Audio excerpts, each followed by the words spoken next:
Olha, o cliente chamou a gente para fazer a manutenção aqui no portão, ó. Ele tá bem pesado para abrir, meu povo, e ele está cheio d'água. Então a gente vai fazer o furo ali, ó. Vai furar porque ele está cheio d'água, provavelmente, meu povo. Vou mostrar para vocês.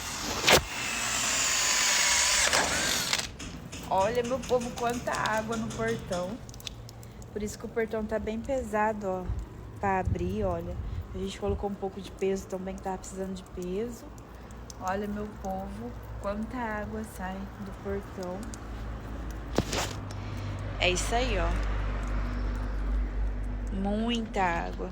O cliente nos chamou aqui, ó. Por isso que sempre tem que fazer a solda por dentro, calafetar certinho para não acontecer isso daí. Muita água, meu povo. Olha o tanto de água que tá saindo.